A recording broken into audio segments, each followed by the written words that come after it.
Hello, my name is Harsh and welcome to Why So Harsh. I've always wanted to know a lot about this world, and through this show, I'm going to meet people and try to understand this world better through their perspective, without any judgment.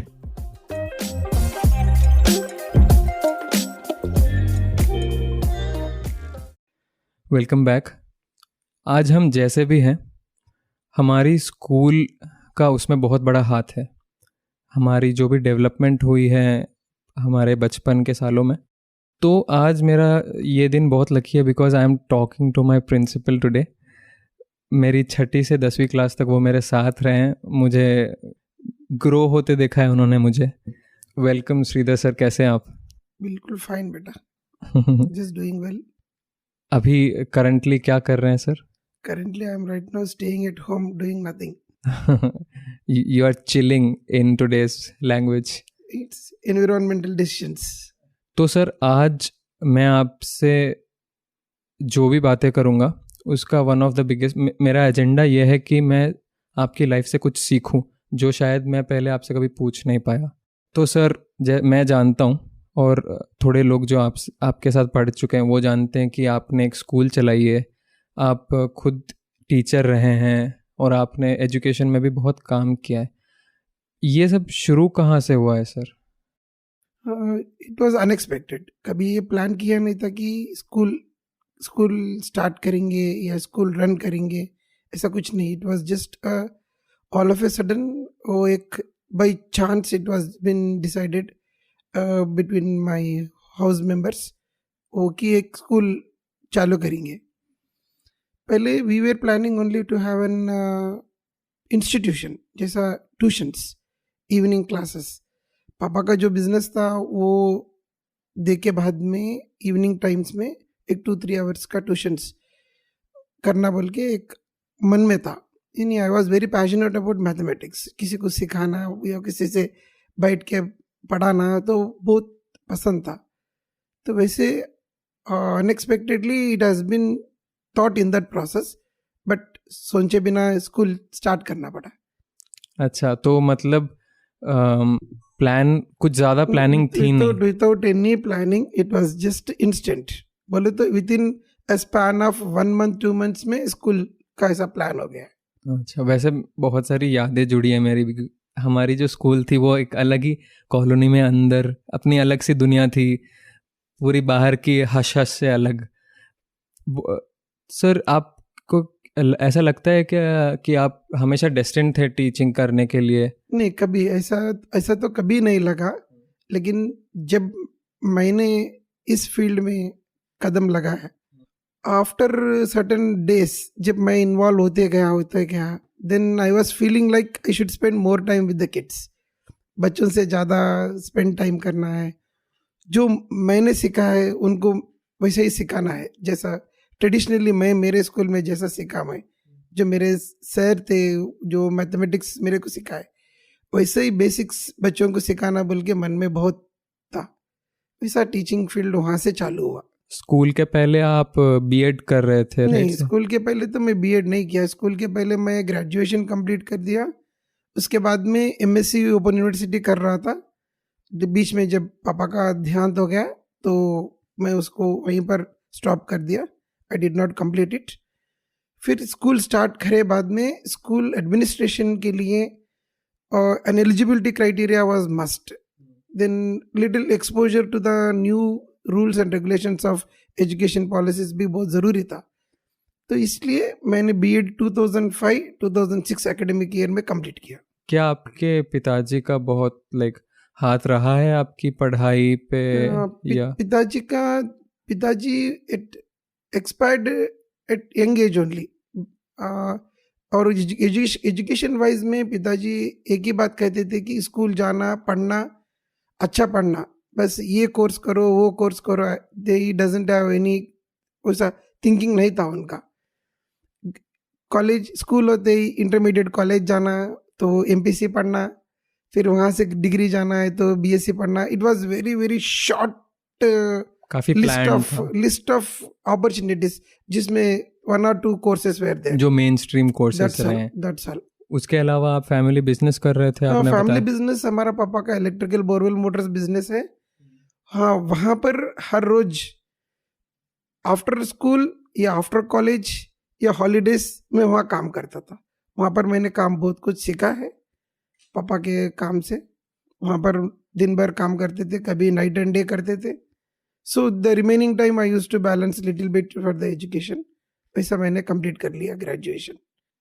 आपने अपनी school का नाम भी अपने पिताजी के नाम पे रखा है ना सर? अभी जो स्कूल स्टार्ट किया वहाँ वो पिताजी का नाम घर का सरनेम है। It is a surname of my father. Gangi Reddy is हमारा फैमिली का सरनेम है। अच्छा, Gangi Reddy grammar school. Gangi Reddy grammar school. आपने जो इतने साल स्कूल चलाई, करीब 10 से 14 ईयर्स 14 साल आपने स्कूल चलाई, आपको किस तरीके की हार्डशिप्स फेस करनी पड़ी sir? Starting it was like I was very much enthusiastic. बोले तो भाई बहुत इतना खुश था कि मैं बच्चों के साथ टाइम स्पेंड कर रहा हूँ। सो जब बच्चे सीखने को आते थे या कोई बच्चे मुझे पूछते थे, सर ये कैसा है, ये कैसा करना, दैट वाज अ पैशन। मैं उनसे घंटों घंटों बैठ के करते थे। और स्टार्टिंग स्टेज में बैच जो था वो बहुत मुझे भी बहुत नया नया था। It was very new for me and I used to spend some hours together to them to teach them. एक इतना कम स्ट्रेंथ था, क्लास को 4-5 बच्चे थे। सो हाई स्कूल के बच्चे 5 बच्चे, संडे भी रहने दो, हॉलीडे भी रहने दो। उनका पैशन, जब उनको पसंद था कि पढ़ना है तो साथ में बैठ जाते थे ऐसे 4-4 5-5 घंटे पढ़ने के लिए। मैं ऐसे पढ़ाते जाता था, वो लोग भी पढ़ते रहते थे। इट वॉज वेरी बोल तो कूल एनवायरनमेंट था। ऐसा कि नहीं कि मैं सर हूँ, वो बच्चे हैं, मैं डंडा लेके बैठूंगा उनको पढ़ाने के लिए, ऐसा नहीं। It was really enjoyable. फिर शुरुआत कैसे हुई सर? वो प्रोसेस क्या था जिससे आपने अपनी स्कूल शुरू की? मतलब प्रोसेस था कि पापा का घर था मारडपल्ली में। वो मारडपल्ली में पापा का घर था, तो पापा ग्राउंड फ्लोर कंस्ट्रक्शन करे थे जहाँ पर मैं स्टे कर रहा था। जो हमारी स्कूल, हाँ, स्कूल की बिल्डिंग ग्राउंड फ्लोर में मैं स्टे कर रहा था। फिर first floor and second floor construction हम और हमारे भैया पापा के देहांत के बाद में 1992 में गुजर गए थे। तो 2002 में बिल्डिंग बने। देन 2003 में ऐसे ही मेरे फ्रेंड थे, एक इंस्टीट्यूट चला रहे थे अंजलि थिएटर के पास में। सो उनसे कोलैबोरेट करके एक इंस्टीट्यूट स्टार्ट करने का प्रपोजल था। तो उन्होंने आके इन्वायरमेंट में एक 3 महीना इंस्टीट्यूट चलाए थे। तब मैं शॉप से 10 o'clock आता था, 12:30 तक पढ़ाता था। फिर 12:30 के बाद मैं चले आता था। तो वो पूरा एडमिनिस्ट्रेशन मेरा फ्रेंड देखता था। अचानक उन्होंने दिसंबर एंड में उनको एक अच्छा अपॉर्चुनिटी आया तो वो यूएस चले गए। आई डिडंट न्यू, वो मुझे बताया भी नहीं। सो बच्चे आ रहे थे, मैं पढ़ाता था, वो लोग चले जा रहे थे। This person was not coming. वैसे 3 महीने चला, up to March. That's all. Up to March मैं ऐसे ही करते गया, अकेले पढ़ाते गया और चलते गया। प्लानिंग कोलैबोरेशन का ही था? हाँ, कोलैबोरेशन का ही था, पर हुआ नहीं। देन अचानक एक one of the person was in need of the premises, तो हम उनको ओके बोले थे। So then he was not able to run the institution and from there we started our own institution. उसकी वजह से बहुत सारे बच्चों ने पढ़ाई की, बहुत आगे पहुंचे। सर, आपकी स्कूल शुरू करने के जो फाउंडेशन प्रिंसिपल्स थे वो क्या थे सर? मतलब अगर मैं बताऊं कि हाँ ये जीआर ग्रामर स्कूल शुरू हुई है, तो कोर रीजंस क्या थे other than also your passion towards teaching and mathematics? तो कोर रीजन तो एक ही था कि पापा के नाम पे कुछ सर्विस करना चाहिए। पापा का जो बहुत मेहनत करे पापा बचपन से। Early stage in his age was around 12 years, तब से उन्होंने पढ़ाई छोड़ के बहुत मेहनत किए थे। हमने बहुत सारा टाइम पापा के साथ भी स्पेंड किया था। तो उनके नाम पे कुछ अच्छा काम करना सोसाइटी में बोल के बहुत था। तो एजुकेशन भी ऐसे लोअर मिडिल क्लास चिल्ड्रन को इट वाज नॉट अफोर्डेबल, उन लोगों के लिए भी कुछ पापा के नाम पे करे तो अच्छा रहता, ऐसा सोच समझ के वो स्कूल एक चालू हुआ कि एक लार्ज नंबर ऑफ ग्रुप को कुछ हेल्प कर सके। नॉट ओनली पढ़ाई के बारे में, इन ओवरऑल वे जैसा भी उनको रिक्वायरमेंट था, whatever possible by us we want to help them, वैसा सोच समझ के वैसा हुआ था। और उसी प्रोसेस में आप प्रिंसिपल भी बन गए। वो पूरा ऐसे सोचे समझे, बिना सोचे समझे रिक्वायरमेंट के हिसाब से वैसा वैसा रिस्पॉन्सिबिलिटीज लेते लेते। अगर आप टीचर नहीं बनते तो आप क्या बनते? ये बहुत अच्छा क्वेश्चन है actually. First and foremost I never had a vision that मैं कुछ बनना, मुझे कुछ बनना है। तो मैं I take little bit of time on this point. When I finished my school I didn't have an idea what to do in the college. It was purely selected by my father and my brother that MPC karo. Then I did MPC in junior college. While I was doing MPC, there was an opportunity for me to go to a technical college in Coimbatore to do technical courses. Since my father is into electrical borewell motor sales and service, I was also interested in that line only, and I got an opportunity to go to a technical side. But my father was not ready to send to a far away distance. Then after completing intermediate, I didn't have an idea at that time that मैं ITI कर सकता हूँ या technical course भी कर सकता हूँ, ऐसा कुछ आइडिया नहीं था। अभी तो मेरे को बहुत सारा आइडिया है बच्चों के साथ रह रह के। देन डिग्री करना just like a procedure. Junior college के बाद में डिग्री पढ़ो। Then I used to do a degree में भी ट्रेडिशनल कोर्स लाइक MPC और BPC, only 1 or 2 options were there, BCom, ऐसे 3-4 थे। तो MPC करके आए थे इंटरमीडिएट से, तो डिग्री में भी MPC करे। तो डिग्री करे बाद में क्या करना, there was no idea because fathers का बिजनेस पैरेलली चल रहा था। ये कब की बात है सर? ये मेरा डिग्री 91-92 में खत्म हो गया। मेरा डिग्री 91-92 यानी it is in 1980s, late 80s, 1985, 86, 87, 88। This is my education process of my SSC to graduation. वो टाइम पे तो MNCs भी थी नहीं इंडिया में, तो नहीं थे, थोड़ा स्कोप कम ही था ये सब चीज़ों में। And this knowledge was very narrow down because हमारे पापा ज़्यादा पढ़े लिखे से नहीं है, मम्मी भी पढ़े लिखे से नहीं है, both are from Telugu medium. So जो भी थोड़ा बहुत पढ़े, मेरे भैया पढ़े, भैया भी इंटरमीडिएट सेकेंड ईयर डिसकंटिन्यू किए, तो नॉलेज किसी को भी नहीं था कि क्या कोर्सेज करना। So it was just like a step by step regular process.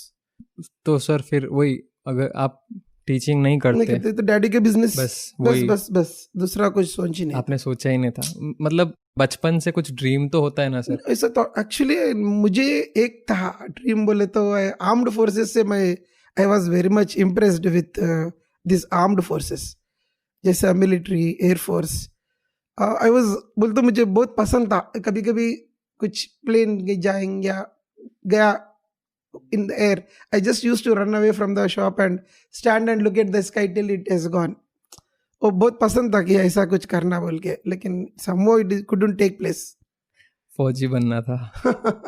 सिर्फ फौजी बनना बोल के भी नहीं था, लेकिन it was only just like अभी ज़्यादातर जब वो जमाने में टीवी में जो प्रोग्राम आते थे उससे इम्प्रेशन है वैसा, थोड़ा जोश आ जाता है। बस लाइक CAD जिस रहते ना, वो ये वो डिस्गाइज करके करते रहते, उससे बहुत इम्प्रेस था मैं। I was much impressed with that.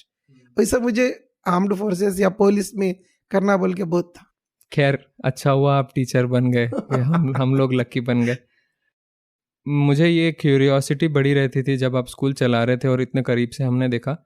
मुझे लगता था ओवरऑल स्कूल रन करना बहुत ईजी है, आप सिर्फ आके पढ़ाते हो। बट धीरे धीरे जैसे बड़े होते गया मुझे रियलाइज़ हुआ और भी बहुत चीज़ें लगती है चलाने में। तो what's the difference between running a school versus teaching? Both are different parameters. क्योंकि आपने तो दोनों साइमल्टेनियसली किया है। Teaching is a passion. जो मुझे मैथमेटिक्स पढ़ाने में जो आनंद आती थी है, जो मैंने सीखा, जैसे टेक्निक्स, स्मॉल टेक्निक्स, जब मैं स्कूल में पढ़ाना चालू किया, बच्चों के पास ऐसा ऑब्जर्व किया कि उनका बेसिक्स उतना स्ट्रांग नहीं था। वो लोग 10th क्लास तक आ गए लेकिन उनका बेसिस बिल्कुल स्ट्रांग नहीं था। देन मैंने कभी भी सोचता था कि इनके बेसिक्स स्ट्रांग नहीं है तो ये लोग कैसा पढ़ेंगे। बस वो एक पैशन था कि मैं जो बेसिक्स पढ़ा हूँ मैं वो सिखाना चाह रहा था। मेरे एक सर थे, इकबाल अली सर बोल के, जो मुझे स्कूल में पढ़ाए 8th, 9th, 10th 3 years sir mathematics sir थे। सर का system was very very different. बोले तो वो प्रैक्टिकली मैथमेटिक्स को पढ़ाने के लिए बहुत कोशिश करते थे. यानी his vision was practice makes man perfect. अगर आपको ये कोई प्रॉब्लम दिखाए तो वैसे प्रॉब्लम वो 10-20 डिजाइन करके देते थे कि आप प्रैक्टिस करो डिफरेंट मोल्ड्स में, छोटा छोटा चेंजेस करके. The same techniques I use to use in the school with the kids and they use to enjoy it like anything. जब एक ही सिस्टम एप्लीकेशन में थोड़ा थोड़ा ट्विस्ट से करते रहता हूँ तो बच्चों को बहुत एंजॉय करते थे. वो एक गेम बन जाता है. बस दो लोग एंजॉय करते थे और वो लोग भी वैसे ही पढ़ना कोशिश करते थे. Then I was very happy. वो पैशन से मैं टीचिंग करते गया. देन स्कूल चलाना एडमिनिस्ट्रेशन में, see I have never learned anything. मैं कोई स्कूल में कभी जाके कुछ ट्रेनिंग नहीं लिया, कुछ नहीं. It was day to day learning. जैसा जैसा सिचुएशन डिमांड किया मैंने वैसा वैसा अडॉप्ट कर लेते गया. और इसमें क्या हो गया, आई कुड नॉट फॉर्म ऐसे स्पेसिफिक रूल्स नहीं लगा सका कि स्कूल को ऐसा चलाना. I was just flexible to adjust myself into the environment and move on with the school environment. वैसे मेरे बच्चे भी बहुत खुश थे, टीचर्स भी खुश थे. And when they are happy naturally school is going to be happy. या बट सर एक बेसिक डिफरेंस तो होता है ना सर कि हाँ मतलब टीचर जो पढ़ा रहे हैं वो तो सिर्फ आएंगे पढ़ाएंगे और जाएंगे या हाँ. उनका कुछ और काम हो तो, बट आपको उसके बाद भी बहुत कुछ करना पड़ता था. हाँ. तो उसमें आप थोड़ा आइडिया देंगे सर? हाँ, अब जैसे स्कूल के मीटिंग्स रहते थे, जैसे डीओ ऑफिस से या डिप्टी डीओ ऑफिस से कुछ सेमिनार्स रहते थे. ये गवर्नमेंट अथॉरिटीज की मीटिंग्स रहते थे और थोड़े प्राइवेट ऑर्गेनाइजेशंस की भी मीटिंग्स रहते थे. इनको अटेंड करने में मैं दूसरे स्कूल करस्पॉन्डेंट्स के जरिए कम्युनिकेशन करके उनके साथ जाता था जो लोग ऑलरेडी ये फील्ड में थे. देन वैसे अटेंड करते करते उनका व्यूज सुनते सुनते मैं थोड़ा बहुत लर्न किया. लेकिन जब 2008 मेरे मिसेस को मैंने एडमिनिस्ट्रेशन में लेके आया था, स्कूल में इंट्रोड्यूस किया था, वो 2003 से 2008 इट वाज कम्प्लीटली डिफरेंट. जब 2008 में मैंने उनको इंट्रोड्यूस किया था स्कूल एडमिनिस्ट्रेशन देखने के लिए, then I have realized that there are certain specific parameters and rules to be framed to run a school into a systematic way. And she was the main source, any important person to completely revamp the system of the learning of the school and getting it into a systematic format. जब तक तो no system was there. Usually मतलब एक business चलाना ही होता होगा apart from teaching. आपको तो लोगों मैं दोनों में कॉन्सेंट्रेट करता था, लेकिन ज़्यादा कॉन्सेंट्रेशन में जब सब्जेक्ट टीच करता हूँ तो मैं I was used to involve into the subject and I used to forget everything. कभी ऐसा हुआ सर कि मतलब आप पैशनेट हो बट ये सब चक्कर में आपके बिजनेस साइड पे इफेक्ट होने लग गया, इश्यूज आने लग गए क्योंकि आपको तो बहुत चीज़ें संभालनी? हाँ जी, तो इश्यूज तो ऐसा थे कि जब मैं बिजनेस में पूरा इन्वॉल्व था तो I was maintaining the time table to income and outgoing of all the workload and everything properly plan करता था. जब मैं स्कूल में जब पढ़ाने को बैठता था, अगर मुझे जाना है 8 बजे तो मैं भूल जाता था पढ़ाई में. अभी 9 बजे कभी 9:30 बज जाते थे, ऐसे बैठे रहता था पढ़ाने में, घर को भी जाने का भी भूल जाता था.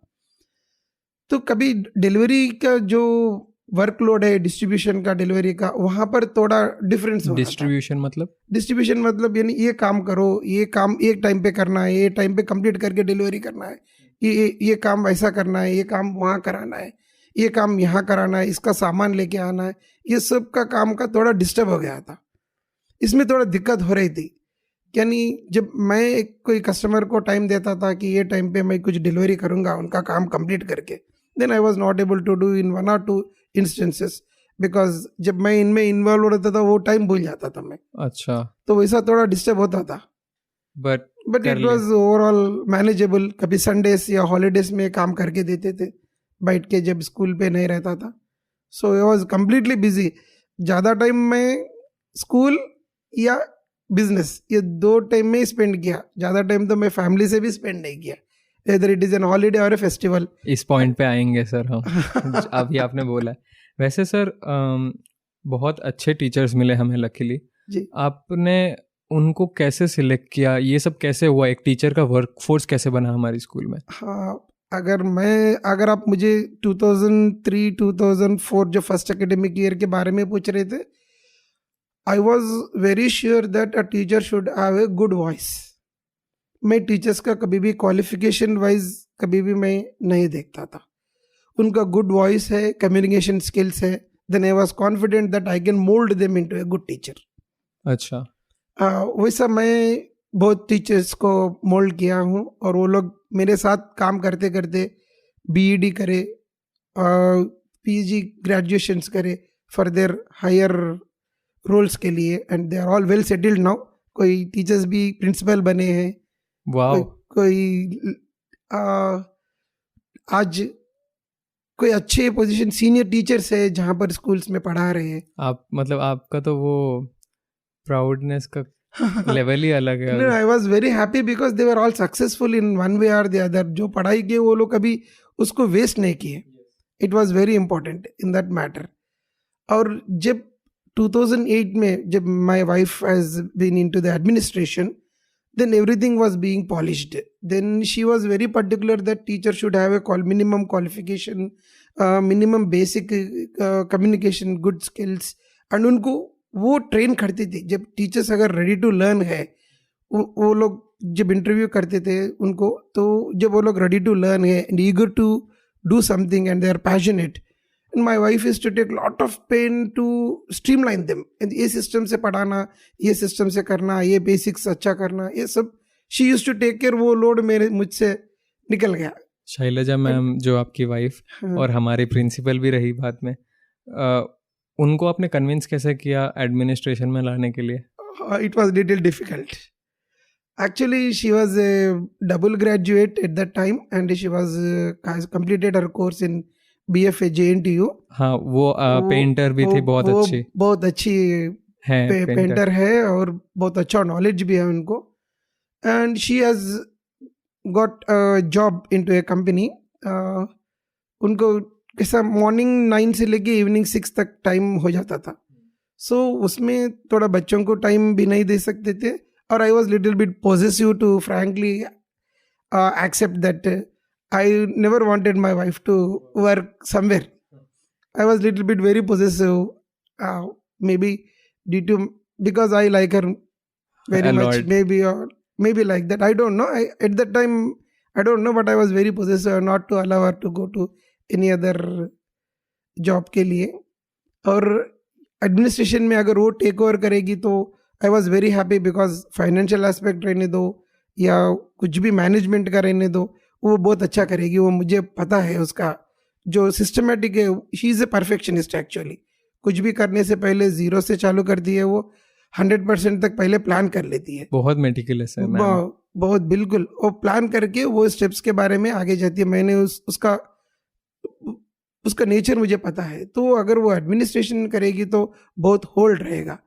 ऐसा मैंने बहुत परसिस्ट करके रिक्वेस्ट करके मैं उनको स्कूल में लेके आया और वो मान गई. तो at the end of the day मान गई. वैसे हम लोग बहुत डरे हुए रहते थे उनसे, क्योंकि आपसे तो थोड़ा खुला बात कर सकते थे, वो आती थी तब थोड़ा रूल्स थे, मतलब फ्रेमवर्क बन गया था. उनका जो बॉडी लैंग्वेज भी है, जो एक्सप्रेशंस भी है, जो कमांडिंग टोन है उनका जो है, it was completely different. So naturally that, but even I also used to become alert when she used to come to school.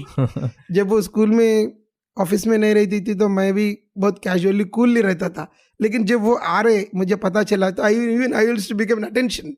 कभी ऐसा हुआ सर कि you had a work relation but you also were husband and wife at the same time, तो उसकी वजह से कभी school administration में कुछ इश्यू हुए? फ्रैंकली स्पीकिंग उस वजह से तो कुछ नहीं हुआ, because she was ready to do some work and I was ready to cooperate with her. And then the day I have given her more importance, I have given her the decision making power, then I just slipped into the other role. Then there was no problem at all. Somewhere 1 or 2 situations में कभी वो arguments होते थे कि ऐसा है तो ऐसा रहेगा, ऐसा है तो ऐसा रहेगा. Then I was situational based, she was discipline based. सो मैं सिचुएशन के हिसाब से कॉम्प्रोमाइज़ करके आगे चलना, वो बोलती है नहीं सिचुएशन जो भी रहे डिसिप्लिन इज़ वेरी इंपॉर्टेंट। तो बस थोड़ा बहुत, लेकिन फिर we used to go with the environment, whatever little possible changes she used to do there, that's all. Sir वैसे as a teacher, as a father, आप चाहते हो कि बच्चे सब लोग सक्सेसफुल हो लाइफ में, राइट? तो आपके नज़रिए से सक्सेस का क्या यार्डस्टिक है? किस तरीके से कोई आदमी सक्सेसफुल बनता है? अगर आदमी सक्सेसफुल बनना है तो पहली बात तो उसका जो एनवायरनमेंट है, घर का माहौल, that is very important. Mother, father, family, वो जब somebody is very much interested in education the house में, तो वो पॉजिटिविटी बच्चों में भी आती है ऑटोमेटिक। मेरा मानना है कि लर्निंग प्रोसेस 3 स्टेप्स में होता है, teacher, mother, father and school environment. ये ट्रायंगुलर प्रोसेस में जो इमीडिएट एनवायरनमेंट है वो भी बहुत मायने रखता है जहाँ पर हम रहते हैं। सो सक्सेस तभी होता है जब ये सब एनवायरनमेंट फिजिबल रहते हैं।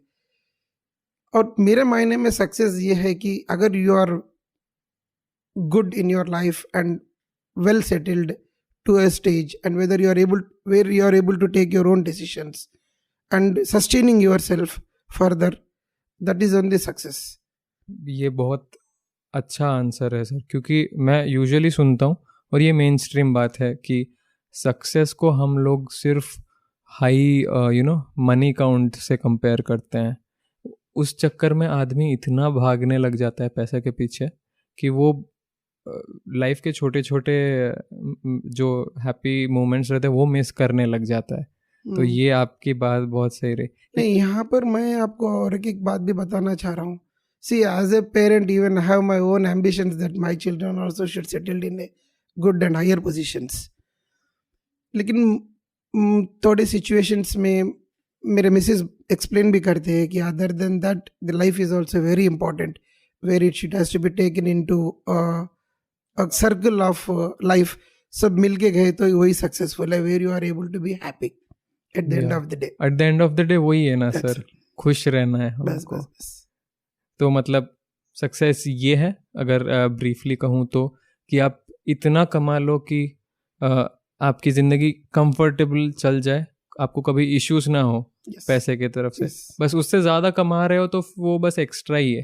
That shouldn't be your goal, right? Yes. वैसे ये थोड़ा कंट्रोवर्शियल क्वेश्चन है अभी। बहुत सारी ऐसी स्किल्स होती हैं जो आज के टाइम पे भी स्कूल में पढ़ाई नहीं जाती। ये मैं आपसे नहीं कह रहा क्योंकि आपने मुझे बताया था, पढ़ाया, सिखाया था, बट आपको ऐसा लगता है, मतलब do you think there are some essential skills that schools are right now missing out on? Yes, बहुत सारे स्कूल्स मिस कर रहे हैं। बेसिकली जो नेचर ऑफ लाइफ हो गया अभी सोसाइटी में, it is also playing a big role in not seeing that this skills are implemented in the school. जब स्कूल कहता है कि हम ये करेंगे, वो करेंगे, ये सब करेंगे, ये फॉलोअप करने का जिम्मेदारी किनका है? माँ बाप का है। जब वो लोग ही स्कूल के नहीं आएंगे कि हमारे बच्चों को ये नहीं पढ़ाई हो रहा, ये ठीक से नहीं सीख रहे, तो there is no other person to correct them. Life में 2 तरह के स्किल्स होते हैं, soft skills and hard skills. Both should be balanced, but at certain एक स्टेज से चालू करते करते धीरे धीरे से इम्प्लीमेंट करना है। जब अब हमारा स्कूल की बात करेंगे, we were lagging in external ground facilities. हमको एक्सटर्नली जो इम्प्रूवमेंट चाहिए बच्चों में, हम वो कुछ भी नहीं कर सकते। Physically and mentally, because a child has to get physical activity to make his mental mind as strong as possible. अगर उनको मेंटली स्ट्रांग होना चाहिए तो फिजिकली वो 100% उसको बॉडी को भी वो कुछ ना कुछ तो करना ही पड़ेगा। And it is also learning process.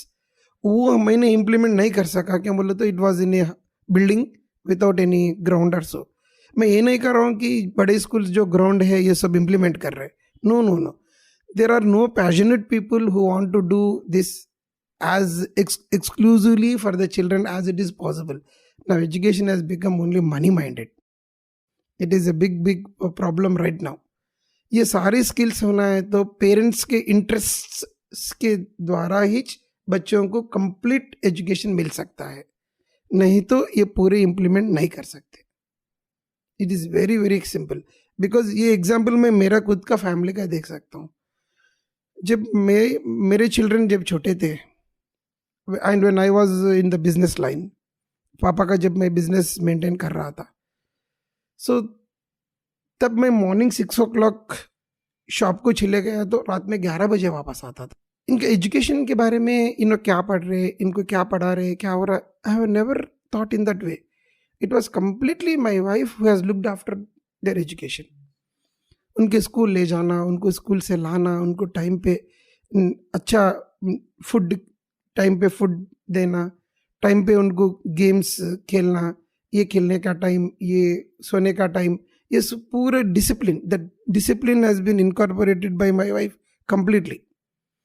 और जब तक मैं स्कूल में 2008-2009 में जब मैं इंडिविजुअल अम्ब्रेला के नीचे बैठा हूँ रिस्पॉन्सिबिलिटी के साथ, then I realised that school बच्चों का भी जाना आना. लेकिन since they have a very good rapport with my wife, they used to communicate with her a lot and spend time with her a lot. Education भी उनसे ही करते थे. Very rarely they used to come and ask me 1 or 2 doubts. It's hardly that I taught them anything.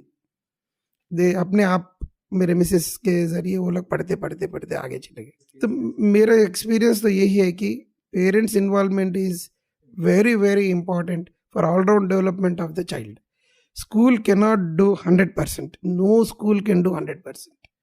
School सिर्फ 10% करेगा. 25% mother, 25% father, 25% immediate environment, बाकी के उसमें teacher, school, student. It is my view of thinking. Sir इस पर मेरा भी एक पॉइंट है. स्कूल से निकल कर मैं जब कॉलेज गया, कॉलेज में तो नॉर्मल पढ़ाई होती है, वो छोड़ी. फिर पता चला ऐसी बहुत चीज़ें जो मैंने कॉलेज में सीखी नहीं है या स्कूल में भी आपके अलावा मैं मिस कर गया. जैसे कि इन्वेस्ट कैसे करना पैसे, सेव कैसे करना चाहिए पैसों को, या एम्पैथी कैसे हो लोगों के साथ. मतलब मुझे अभी भी लग रहा है कि बहुत सारे स्कूल ये बेसिक लाइफ स्किल्स बच्चों को सिखाने में मिस हो रही है. ये 100% यू आर राइट. क्यों बोले तो जब मैं टीच कर रहा था तो मैं बच्चों को कभी भी अपने लाइफ एक्सपीरियंसेस क्लास के बीच में सिचुएशन बेस्ड जब आते थे, कभी फिजिक्स पढ़ाता था, कभी ऐसी पसंद से हिंदी लेसन या इंग्लिश लेसन पढ़ाता था, तो मैं लाइफ सिचुएशंस बेस्ड करके उनको बहुत सारे पॉइंट्स एक्सप्लेन करता था. ये सब टीचिंग घर पे नहीं होता, स्कूल में नहीं होता. There is no particular subject that which teaches you. There is only a moral science. Yes, moral science में क्या होता है, एक लेसन पढ़ाते हैं, वो लेसन का जो मीनिंग है eight the end of the day it is conveyed. ऐसा है तो ऐसा रहेगा, लेकिन ये कैसा इम्प्लीमेंट होएगा, किस सिचुएशन में होएगा, कैसा रहेगा, ये एलाबोरेट करके तो कोई नहीं बताते. मतलब बच्चों को ये जानना जरूरी है कि सोचा कैसे जाए, बहुत जरूरी है. जस्ट देख के उसको बाय हार्ट करना जरूरी नहीं होता ना. That was the traditional system of education. हाँ, ये पॉइंट में मैं भी मानता हूँ कि आप जो आइडेंटिफाई कर रहे हैं, it is a present scenario of education. Now this point is getting enlightened that the child has to be made into a thinking process so that he will come out of his own ideas. जब आप state board syllabus रहेंगे, there are 3 syllabuses. State board syllabus रहेगा, CBS central board का रहेगा, और ICSE रहेगा. See, when you take the difference between these 3 syllabuses, CBSE syllabus helps a child to think a lot. Yes, वो थोड़ा advance. और state syllabus अभी change हुआ है, तो now they are also practicing in the same mould to make the child think and do some project works. During आप लोगों के टाइम पे तो ये नहीं था. ये अभी जस्ट 3-4-5 years हो रहा मैक्सिमम जो एजुकेशन पॉलिसी चेंज हुआ है, लेकिन it will take lot of time to be adopted into the state board syllabuses. इनको ये पढ़ाने के लिए ट्रेन टीचर्स चाहिए, टीचर्स को ट्रेनिंग क्लासेस चाहिए. Government has to come with lot of reforms to stabilize this system. पर आपसे मैंने इतना सीखा है सर कि एम्पैथी कैसे रखी जाए, लोगों से बात कैसे की जाए, या आपका व्यवहार कैसा होना चाहिए लोगों से, ये था। पर मैं उसके आगे ये हर जगह देख नहीं पाया, क्योंकि सिर्फ पास होना ही था। मैं मेरी स्कूल से निकल के भी उसके आगे मैं सिर्फ पास होने की रेस में लगा हुआ था। मुझे कुछ और बड़ा करने में वो इंटरेस्ट चले गया मेरा वैसे। You are not able to explore Yes, outside the world. yeah. Which is very important, Yeah, I feel. it's very very important. See, मैं जहाँ तक मेरा ऑब्जर्वेशन है, मेरे बच्चे बहुत अटैच्ड हो गए थे स्कूल से Yes. और एनवायरनमेंट से, used with the teachers, sir and madam and everybody. जब उनको नया एनवायरनमेंट में कदम रखना है, वहाँ पर they were expecting the same type of environment for them, and it was not like that, and they have taken much time to adjust to the new environment. जैसा ये टीचर हमारे से ऐसा बोलते थे, सर ऐसा बोलते थे, यहाँ कोई बोलने वाले नहीं है, यहाँ कोई देखने वाले नहीं है, there is nobody to correct us, whatever we do they just overlook. So ये धक्के खा खा के खाने का, सीखने का मौसम गिर गया। सो आप लोगों को यहाँ पर मुश्किल हो गया, क्यों बोले तो you are mentally attached to the school environment. ऐसे मुझे पता नहीं कि आफ्टर स्कूल बच्चे का थिंकिंग चेंज होना, it has to be done by self realization. यानी तो मदर फादर बताना है कि स्कूल का life is like a closed compound, when you go to a college it is like a open environment. So you have to explore yourself into the open environment. सी, जब bird रहता है, उसका छोटा बच्चा रहता है, जब तक घोंसले में रहता है वो उतना ही पता चलता है उसको। जब वो घोंसले से बाहर जाएगा वो खुद फ्लाई करना सीखा, उसके मदर तो उसको फ्लाई करना नहीं सिखाएगी। So it is completely different. But when you share the experiences of life, like as I used to do with my kids, मैं बच्चों से भी, मेरे बच्चों से भी कभी इतना शेयर नहीं करता था, बिकॉज नेवर वैसे सिचुएशंस कभी मेरे को आए नहीं। मैं स्कूल में बच्चों से बहुत शेयर करता था, कभी कभी घंटों घंटों बात करता था। So that little bit maybe give an exposure to the kids in somewhat, मैं तो वहीं तक समझता हूँ। लेकिन उसके अलावा there is no specific syllabus like that बच्चों को इतना स्कोप मिले, वो लोग भी इतना ओपन हुए, इतना ब्रॉड थिंकिंग से गए। It is very difficult. Sir, अभी मैंने जब लास्ट टाइम आपसे बात की बहुत महीनों बाद, तो एक बात आपने ये ऐसी रिपीट की जो बहुत पहले भी की थी आपने, वो थी कि हर्ष बी सेल्फिश। तो ये बात क्यों कही सर, उसकी रीज़न बताओ मुझे। ये पूरे मेरे एक्सपीरियंसेस, मेरे लाइफ के जो एक्सपीरियंसेस है, मैंने जो भी सीखा है वो मेरे बच्चों को मैं सिखाना चाह रहा हूँ। मैं आप लोगों को इसलिए सेल्फिश रहने के लिए कहा, इस दुनिया में जब आप कुछ भी करने को जाते हैं, अच्छा करने को जाते हैं, या कुछ भी सपोर्ट करने को, मदद करने को किसी को भी, तो जब सामने जो इंसान है वो आपको इतना यूज करेगा कि आपको पता भी नहीं चलेगा आपके सिचुएशन से। मैं आपको सेल्फिश इसलिए बोल रहा हूँ कि आप जब जो भी मेरे बच्चे हैं, मेरे से जो भी इम्प्रेस है, वो लोग यही सोचते हैं कि मैम सर के सर का रहे। मैं बहुत सारे बच्चों से बात किया था, लेकिन मेरा हम्बल रिक्वेस्ट है कि मेरे सर का मेरे जैसा नहीं सोचना। क्यों बोले तो at the end of the day you people have your own life, own goals, own thinking, you have to move on.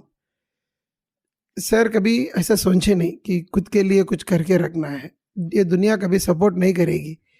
अगर आप लोग 1 रुपये कमा रहे, उसमें से आप चाराना खुद के लिए खर्च करना और सेव करना सीखो। अगर आप पूरे 1 रुपये खर्च कर देंगे, आप कल किसी से पूछना है, आपको 5 पैसे भी कोई भी नहीं देंगे।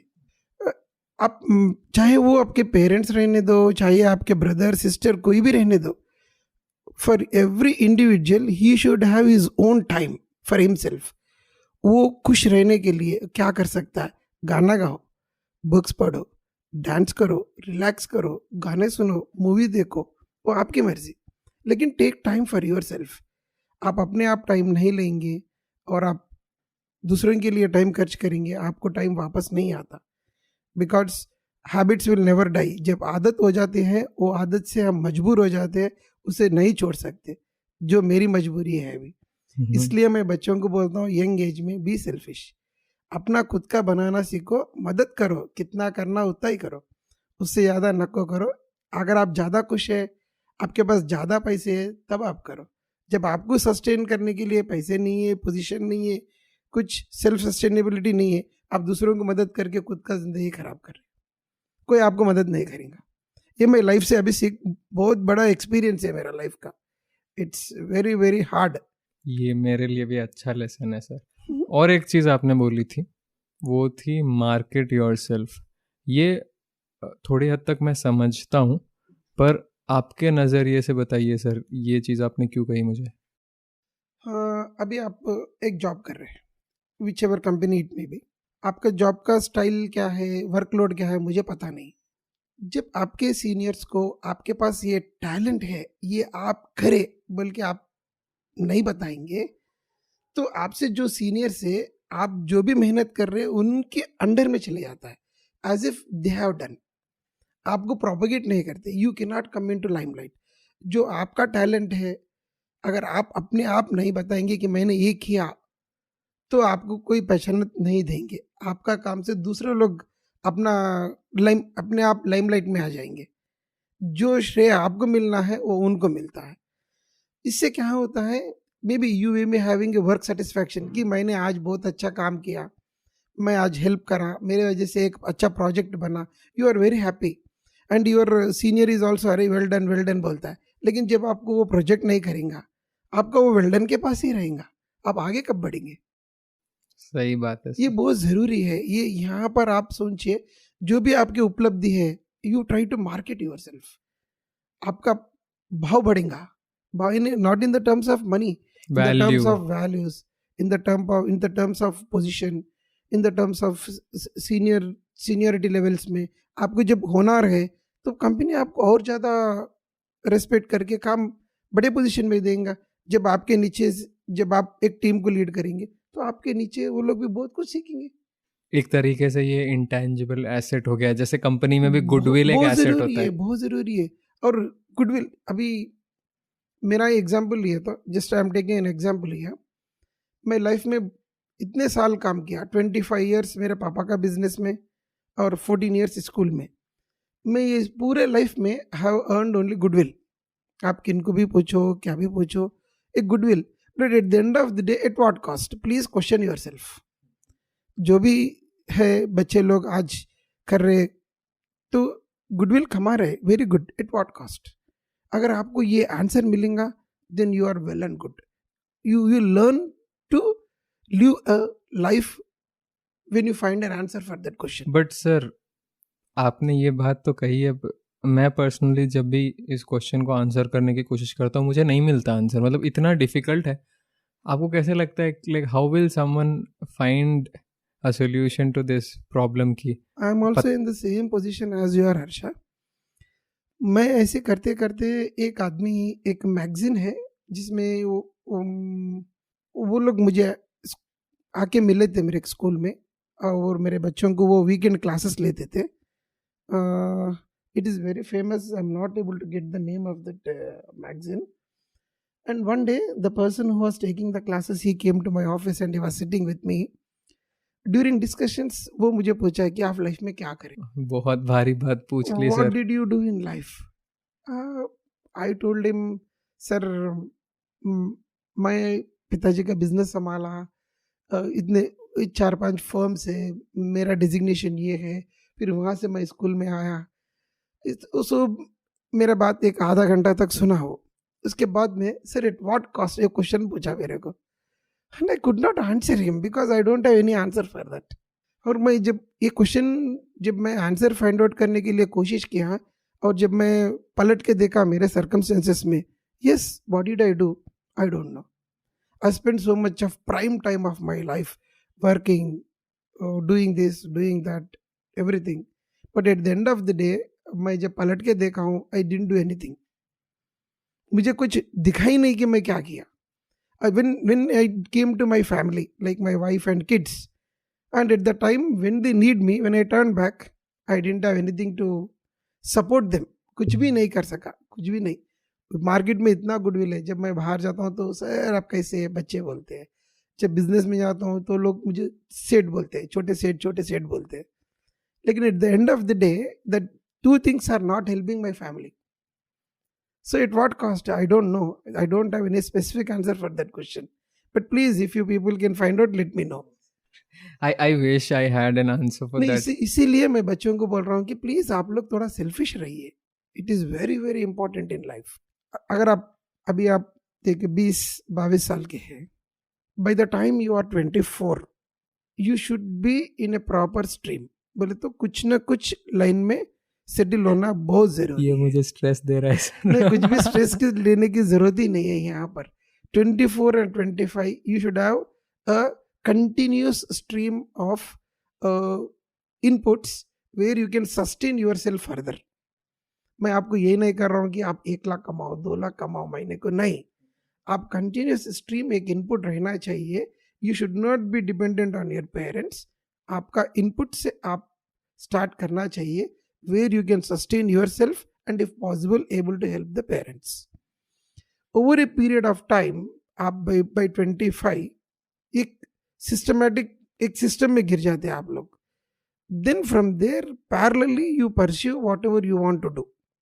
करो, लेकिन ये करते करते वो करो, एक छोड़ के दूसरा मत करो. ये इम्पोर्टेंट है. लाइफ को सस्टेन करना बहुत इम्पोर्टेंट है. कोई मदद नहीं करेंगे आपको. Even after 25 years when you go and ask your mother father, they will tell you very only one thing, मैं जो कर सका वो करा, जो कमाए मैं घर को खर्चा करा, मैं आपको अपन मदद नहीं कर सकता हूँ. बिकॉज हमारे पीछे हमारे परदादा ये लोग को दिए सो कुछ तो नहीं है कुछ करने के लिए. सो it is a must that you people should be little bit for your self. It's very very important. जब आप सस्टेन करेंगे आप आगे और 10 लोगों को ज़्यादा मदद करेंगे. जब आप सस्टेन नहीं करेंगे and you are in a situation to take others help, how can you help the society? It's my very hard experience in my life, but I cannot change what has happened. But I try that all my kids or my students do and sustain themselves. बहुत ही deep बातें कर ली sir हमने. तो let's get back to the school thing. Okay. Sir ऐसा कभी मौका आया होगा, यूजुअली तो आए होंगे, कि आपको अपने स्टूडेंट्स के साथ स्ट्रिक्ट होना पड़ा और जो आप चाहते नहीं थे बट आपने किया फिर भी, ऐसा कभी हुआ है? हाँ, हुआ है ना. और बच्चे हर डिफरेंट माहौल से स्कूल को आते थे.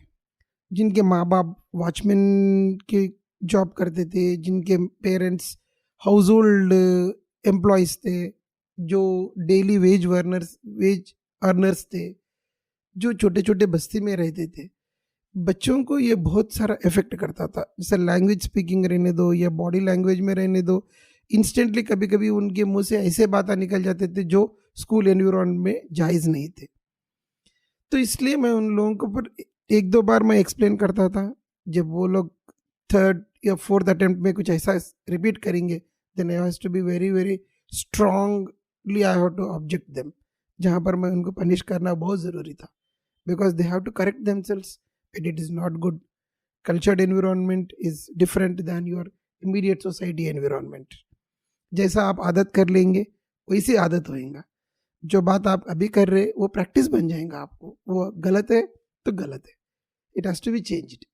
वो टाइम पे तो शायद स्टूडेंट्स को लगता होगा कि कितने स्ट्रिक्ट हैं टीचर, बस स्टूडेंट्स को पनिश ही करना चाहते हैं. पर अभी मैं सोचता हूँ कि पर्सनली आपको भी अंदर दुख होता होगा कि यार मतलब मैं चाहता नहीं पर करना पड़ रहा है. या इसलिए मैं मुझे बहुत दुख होता था जब मैं किसी स्टूडेंट को कभी मारता था या गुस्सा करता था. मैं भी बहुत डिस्टर्ब रहता था घर में आके. और जब नेक्स्ट डे जाके फिर मैं उनसे नॉर्मली बात करके मोटिवेट करता था, समझाने का कोशिश करता था. ऐसा करेंगे तो मुझे गुस्सा आएगा, तो कैसा आप लोग सोचना चाहिए. At least for my sec don't do this. It is very important that आप लोग अच्छा सीखे, अच्छी बात करें, अच्छा रिस्पेक्ट कमाएं और 4 लोग आपको रिस्पेक्ट दे. ये नहीं कहना कि वो बच्चे का बाप वो बाप का बच्चा वैसा है, ये बच्चा ऐसा है. ये किसी से ऐसे बात कभी नहीं सुनना. बस मैं जाके फिर उनसे नेक्स्ट डे मोटिवेट करता था, कम्युनिकेट करता था, बात करता था. बहुत सारे बच्चे मोल्ड भी हो गए. एक दो exception cases, I don't know. आपके सामने मैं बैठा हूँ सर, आप ही बताओ आप आपका प्रोडक्ट कैसा रहा है? क्या बताऊं हर्षा, हर टीम में कहीं ना कहीं से इतने अच्छे अच्छे बच्चे निकलते हैं, मैं उनके बारे में मेरे पास कोई शब्द नहीं है। जब 5 बच्चे थे उसमें से कोई बेस्ट था, कोई 10 बच्चे थे उसमें से कोई बेस्ट थे, ऐसे 30 बच्चे थे उसमें से कोई अच्छे थे। जो जब हम कुछ कहते थे या मैं या मैडम या कोई टीचर्स कुछ कहते थे, वो लोग कुछ सीखते थे, सीख के उसको प्रैक्टिस करते थे। अभी ऐसे बच्चे तो कभी भी याद रहेंगे। अब ऐसे थोड़े बच्चे तो मैं, जब पहले पहले आप मुझसे बात कर रहे थे आए बाद में, मैं बताया था आपको 3-4 बच्चों के नाम याद रख लिया, बाकी बच्चों को भूल गए। ऐसे होता है, क्यों बोलते तो जो बच्चे मोल्ड हो जाते हैं वो लोग कभी भी याद रह जाते हैं। ऐसे हर हर एकेडमिक ईयर में मैं ऐसे बच्चों को देखा हूँ। अभी तो मैं बहुत मिस कर रहा हूँ ऐसे लोगों को। वैसे आपके साथ एक बहुत पेक्यूलियर चीज़ हुई थी सर, जो बहुत लोगों ने नोटिस किए कि इतने सारे बच्चों के नाम आपको याद रह गए पर्सनली। वो कैसे हुआ सर? क्योंकि मैं तो नहीं कर पाया, आपको ये चीज़ आप कैसे कर लेते थे? जैसा मैं बच्चों के साथ जब मैं टाइम स्पेंड करता था, I was not like a teacher और सर उनके साथ में। हाँ, मैं उनके साथ में एक फ्रेंड के सर का, वही बेंच पे, बच्चों के बेंच पे बैठ के मैं उनको पढ़ाता था और उनके साथ टाइम स्पेंड करता था। बस ऐसे ही वो फ्रेंडली एनवायरनमेंट में मुझे आदत हो गया। और थोड़े बच्चों के नाम है मैं क्यों नहीं भूल सकता बोले तो they also have a great effect on me. मैं भी बहुत कुछ सीखा हूँ बच्चों से। मैं स्कूल में आए बाद में मेरा गुस्सा इतना कम हो गया। मेरे मुझे बहुत गुस्सा रहता था स्टार्टिंग ईयर्स में, लेकिन बहुत गुस्सा कम हो गया। And my wife played a big role in this. जब वो मेरा गुस्से से बोलती थी आप गुस्से में किसी को मारेंगे या कुछ करेंगे तो बहुत मुश्किल है, नहीं आप गुस्सा छोड़ दो, समझाओ जितना हो सके उतना। ऐसा she used to go on tell me. कहा जा सकता है कि आपकी सक्सेस यस। और आप जैसे भी हैं आज, उसमें काफ़ी हद तक मैम हाँ, की मैम मैम कंट्रीब्यूशन मैम रही का है। कंट्रीब्यूशन है और मेरे घर का भी कंट्रीब्यूशन है जो मैं सोशलाइजेशन कर रहा हूँ। I am grateful to my father because वो यंग एज, यानी at the age of 8 years से हमको हैदराबाद से सिकंदराबाद लेके आते थे पढ़ाने के लिए स्कूल में। हम हैदराबाद ओल्ड सिटी में रहते थे। पापा मॉर्निंग 7 o'clock हमको सिकंदराबाद लेके आके वेस्टली स्कूल में पढ़ाते थे, 8 o'clock स्कूल पे छोड़ते थे। ये पापा का डेली रूटीन था। At the age of 8 when I was in 3rd class my schooling started like this. So ज़्यादा टाइम हम गाड़ी पे पापा के साथ आते थे, फिर शाम में रात में 8-9 o'clock घर को वापस जाते थे। घर में तो ज़्यादा टाइम नहीं रहते थे। जब स्कूल से वापस आते थे ज़्यादा टाइम हम शॉप में स्पेंड करते थे, वर्कर के साथ में, शॉप के वर्कर्स के साथ में। We use to be treated like worker only. कभी हमको पापा ये आप सेठ है, कभी ऐसा नहीं। हम उनके साथ में रहते थे, उनके साथ में काम करते थे। कस्टमर्स आते थे, उनसे बात करना, रिसीव करना, ये सब वहाँ से प्रैक्टिकली सीखा है। मैं किसी को कॉपी नहीं किया, लेकिन जैसे जैसे एक्सपीरियंसेस आते गए, कम्युनिकेशंस, तो वहीं से मुझे बहुत कुछ मिला है। सर सभी को पता है, और आपसे बात करने के बाद मुझे रियलाइज़ भी हो गया कि बहुत मुश्किल जॉब है स्कूल चलाना। आपको अभी ऐसा रियलाइज़ होता है या आपको ऐसा लगता है कि आपने बहुत सारा कीमती वक्त मिस कर दिया जो शायद आप आपकी फैमिली के साथ, आपके बच्चों के साथ स्पेंड कर सकते थे? हाँ लगता है, लेकिन ये जिंदगी में मैंने ये भी सीखा है कि कुछ पाने के लिए कुछ खोना बहुत ज़रूरी है। जब मैं वो एनवायरनमेंट में था, उसके अलावा मुझे कुछ दूसरा सूझना नहीं था। कभी मैं अदर पार्ट ऑफ लाइफ में कभी सोचा ही नहीं, कभी देखा ही नहीं। Yes, I miss that. मेरे किड्स से जो टाइम मैं स्पेंड करना है या मेरे वाइफ से जो टाइम स्पेंड करना है, I missed a lot. By the time I realised my kids have grown up to the high school level. So बचपन का जो उनका देखना करना सब मिस किया मैंने। But I don't repent on that because कुछ खोने के लिए कुछ तो पाना पड़ता है। ऐसा ही कुछ सब, बहुत सारे लोग, बड़े बड़े लोग बोते रहते थे, तो मैंने कुछ खोया तो दूसरी जगह पे कुछ गुडविल कमाया, लेकिन वहाँ जब खोया तो then I came back to some other thing. खैर, आपने बहुत सारे बच्चों का बचपन तो देखा है, तो एक साइड से हम ये भी कह सकते हैं कि हाँ, बचपन नहीं खोया बच्चों को, हाँ शायद खुद के बच्चों को के बचपन गॉड गिवन गिफ्ट। मेरे कैरियर ऐसा चेंज होता है, कभी सोचा नहीं मैं एकदम मैं बिजनेस लाइन से आके मैं एजुकेशन लाइन में या टीचिंग लाइन में आऊँगा, कभी तो इमेजिन भी नहीं किया, कभी ड्रीम भी नहीं किया। And maybe this is a god given turn to my life, I think so, to make me realise that something is also important in life. Sir, आपकी लाइफ में स्कूल से रिलेटेड ऐसी एक कौन सी चीज़ है जो आपको बहुत रिग्रेट होता है उससे, और ऐसी कौन सी चीज़ है जो आपके लिए सबसे अच्छी है, आप उससे बहुत हैप्पी होते हो? मैं पहले जो हैप्पी है मैं पहले वो बताऊँ। हाँ। जो बच्चे मेरे से बहुत अटैच हो गए, जो लोग मुझे इतना याद करते हैं, प्यार करते हैं, रिस्पेक्ट करते हैं, आई can not repay in this life. मैं बहुत इसके लिए तो बहुत आभारी हूँ स्कूल के ज़रिए। रिग्रेट इज मैं बच्चों को सब कुछ नहीं दे सका जो मैं चाहता था। कभी इतना गुस्सा आ जाता था कि आई वॉज अनकंट्रोलेबल, और कभी बैठे बैठे ये सोचता था कि मैं I am not able to give everything to this kids.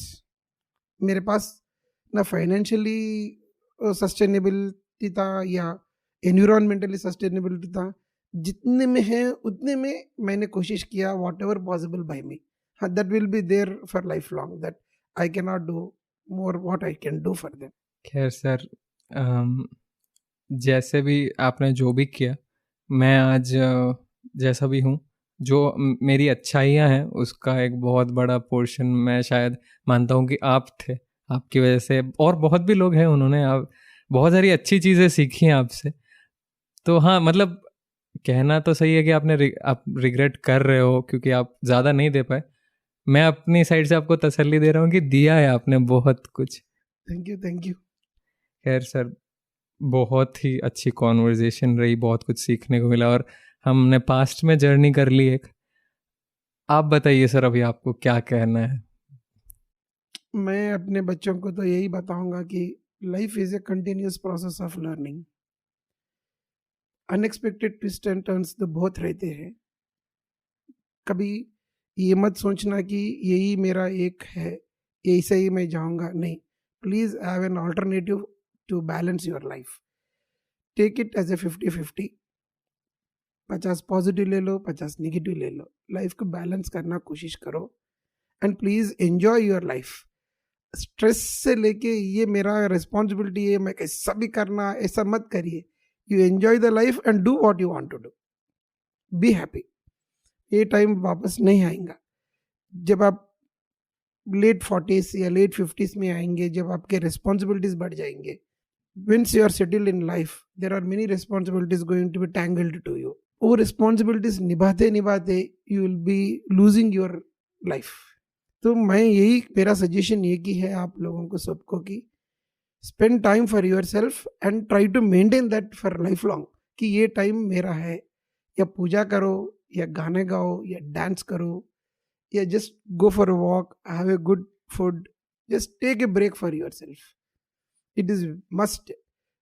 खुद के लिए कभी कल शादी हो जाएगा, यस, वाइफ रहेंगे, किड्स रहेंगे, फैमिली रहेगा, लेकिन still to try to find out some time for yourself. It is very very much needed for you. Yes sir, ये बहुत ज़रूरी है। मैं अभी जब मैं कोशिश करता हूँ तो आदत इतने आदत हो गए लाइफ से कि I am not able to change. So habits will never die. So ऐसे हैबिट्स बनाओ जहाँ यू कैन सस्टेन, आप खुश रह सके। It is very important. Yes sir, thank you, आपने इतने सारी पर्सनल चीज़ें बताई मुझे। वैसे एक बात कहना चाहता था कि ये जो भी मैंने पूछा आपको आज, ये सिर्फ मेरे क्वेश्चंस नहीं थे। मैंने अपने स्कूल के जो क्लासमेट्स थे उनको पूछा, और बहुत करीबी लोगों को पूछा, और सबकी तरफ से आए हुए ओपिनियंस है जो मैं आपको बोल रहा था। पर yes, thank you so much कि आपने इतना सब कुछ शेयर किया। बहुत अच्छा लगा। I mean, I am going with a lot of good things in my bag, and I hope कि आप हमेशा हैप्पी रहो बस। God bless you child. Thank you so much sir. Be happy. Good podcast.